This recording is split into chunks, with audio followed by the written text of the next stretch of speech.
April 1789, Captain Bligh decided that it was time to return to England. The breadfruit plants were loaded on the deck, making the ship cramped indeed. The Bounty set sail and would no doubt have reached England again, except for the turmoil in the mind of one of its young officers.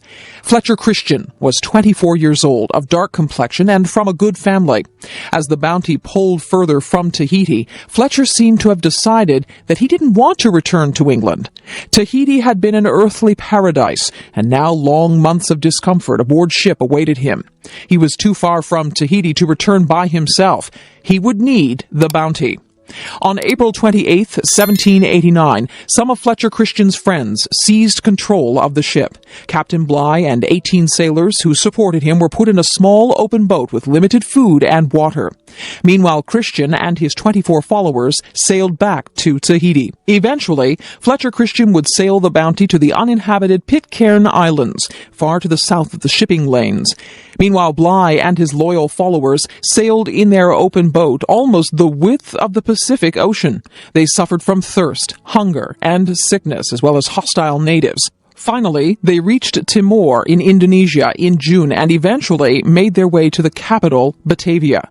When they returned to England, Captain Bligh was first greeted as a hero. Soon, however, public attitudes changed.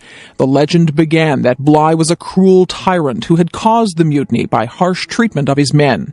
Although Bligh had a temper and was not very tactful, this does not appear to be the whole story. In fact, it is the controversy over who is to blame for the mutiny, Bligh or Christian, that has kept the story alive for more than 200 years. North America's rainforest. When people think of rainforests, they usually think of the tropical jungle, but heavy rain can also produce dense forests in temperate areas. Along the northwest coast of North America, there are some of the largest trees in the world. This forest runs along the Pacific coast from Alaska down to northern California. About half of it is in British Columbia, Canada.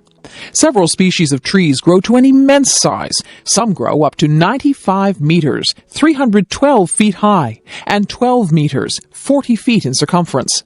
They may be as much as 1,000 years old.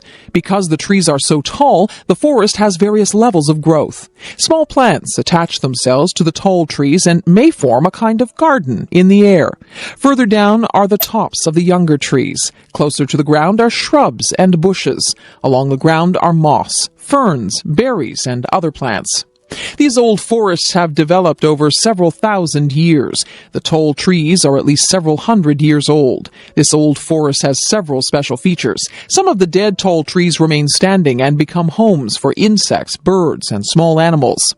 Trees that fall to the ground can become nurse logs for new plants or trees to grow on. Trees that fall across rivers and streams can provide natural dams, which provide quiet water for animals to live in. In recent years, it has become common for logging companies to clear-cut this old forest. To clear-cut a forest means to go into a section of forest with heavy machinery and cut down every tree. Sometimes these clear-cuts are as large as some European countries. Logging companies are doing this because it is a cheap method of logging. The problem is that when an old forest is cut, it does not grow back again. Even with replanting, companies produce a tree farm, not an old forest. The complexity of an old forest, which grew over thousands of years, is lost forever. The old forest can shelter many kinds of birds, mammals, fish, and plants that a replanted forest cannot. Another issue is that companies are cutting more and more old forests because they haven't done enough replanting. As long as governments have been willing to let companies cut old forests, neither logging companies nor governments have been much motivated to replant the forests. As a result, most of the old forest has been cut down and continues to be cut at a rapid rate. This situation has also worsened because new technology allows more rapid logging.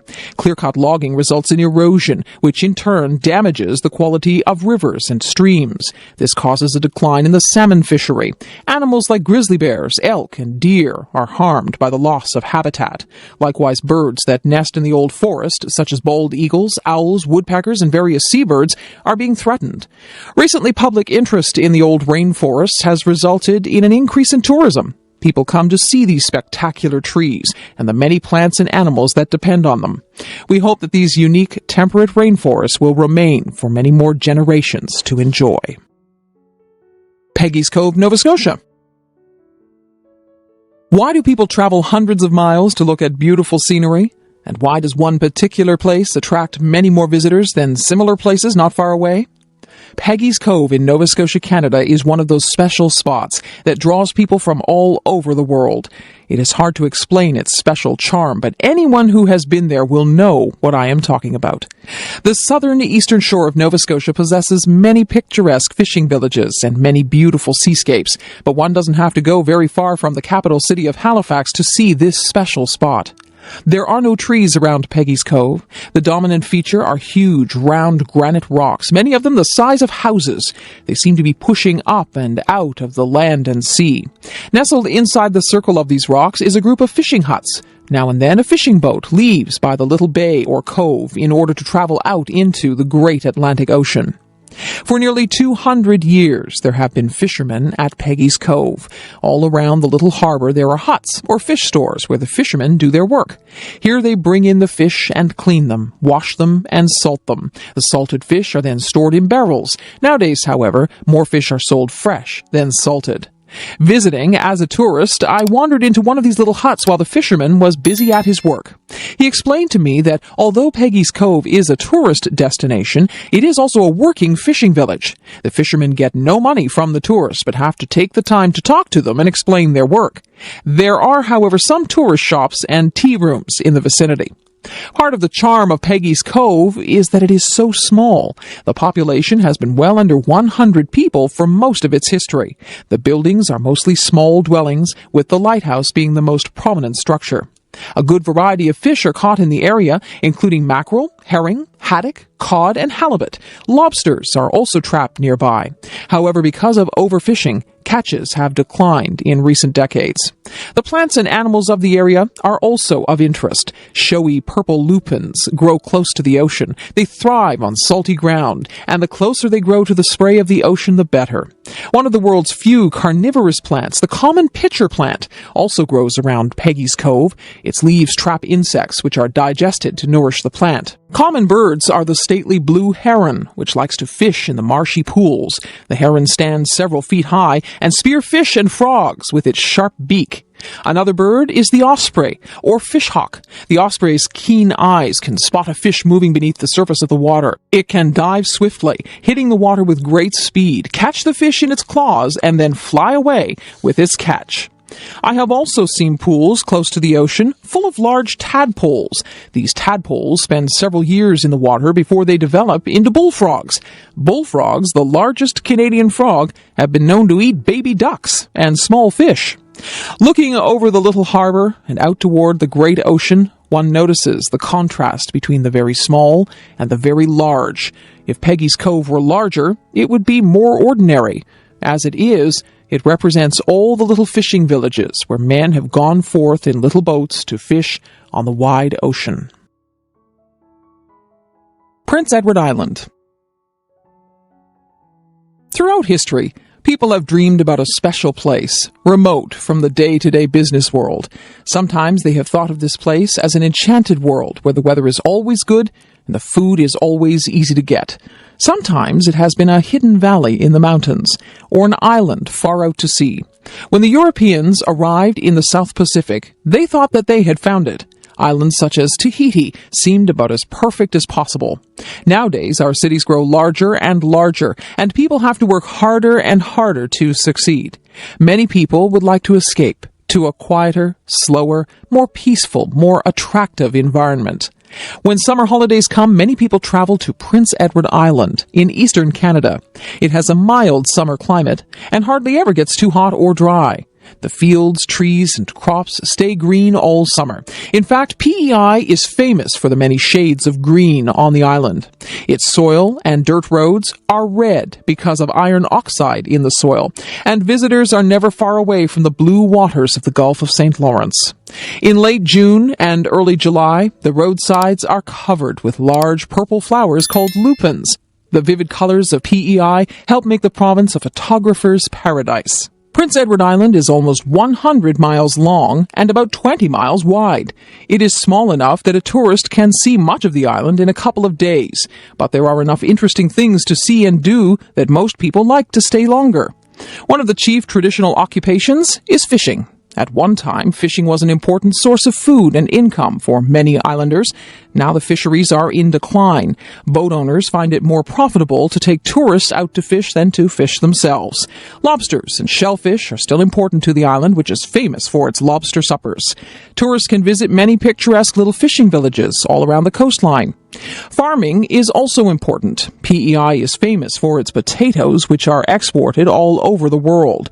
Dairy farming is also common, and local ice cream is popular with tourists. Apple orchards, grain fields, hay fields, and vegetable gardening are also widely found. During the era of sailing ships, a lot of shipbuilding took place on the island, but as steel hulls replaced wooden hulls, shipbuilding moved to regions where steel was being produced. The full impact of the Industrial Revolution has never hit PEI. Farming, fishing, and tourism have remained the chief industries. There are no large cities on the island, so if young people want to go to the big city, they have to leave PEI. The majority of island people prefer to live in small towns and villages just as their ancestors did. Since there wasn't much industry on the island, many people did not have a lot of money. As a result, they made do with their old houses, old furniture, and old ways of doing things. This is why visitors to PEI sometimes feel like they are going back in time. Things on the island seem like they are still the way things were in our parents' or grandparents' day. Most of the people who live on the island are descended from British immigrants in the 18th or 19th centuries. The majority of these were from Scotland, and the Scottish heritage remains strong. There are also some Mi'kmaq Indians and some French Canadians or Acadians. The island has generally avoided social and political strife, and this contributes to the peaceful atmosphere. Islanders welcome people from away as tourists. However, some say that to be a true islander, you have to be born on the island. Nonetheless, some tourists have fallen in love with PEI and have gone there to live. A couple of years ago, a bridge was built to connect the island with the mainland. Many opposed this fixed link, saying that it would destroy the special PEI atmosphere. It remains to be seen whether the island will change now that tourists can drive directly onto the rich red soil. Public transit. Public transportation in North America varies greatly from place to place. Some large cities like New York, Boston, Toronto, and Montreal have subway systems. These same cities usually also have train service into the city. But most towns and cities do not have subways or trains. Some do not even have buses. Most big cities have some sort of public bus service. In most North American cities, people who use the buses complain about poor service. This is partly because most people prefer to drive a car. Automobile companies spend billions of dollars on advertising. They want to convince young people that they should drive a car as soon as they are old enough. Even when public transportation is very good, most North Americans prefer to drive cars. So mostly students, poor people, and seniors use buses. The large car companies have a lot of economic and political power in North America. They can usually convince politicians to limit the money put into public transit. Lobbying by large car companies has been effective in closing down many railway lines. In some cases, large corporations have bought train tracks and torn them up so that no one could use them again. Because of this, nearly all transportation in North America is by car, bus, or truck. The automobile created the modern North American city. Cars allowed families to live outside the city and drive back into work. Since the 1920s, large numbers of Americans have lived in the suburbs and used cars to do nearly all their daily activities. People drive to school, to work, to the shopping mall, to the theater, to church, and to doctors, lawyers, and dentists. Because the modern city is so spread out, it is difficult to get where you want to go by walking, or even by bicycling. But the automobile also causes problems. Car accidents are a major cause of death and injury. Crowded streets and snarled traffic can lead to road rage. Frustrated drivers sometimes get out of their cars to fight each other. Young people often use cars as super toys. They enjoy driving very fast and take risks while driving. A high proportion of serious accidents concern drivers using alcohol or drugs. More recently, some people have accused cell phones of being a cause of accidents. About half of the air pollution in North American cities is caused by motor vehicles. The exhaust fumes from cars and trucks are part of this. The other part is that vehicles erode the surface of the highways.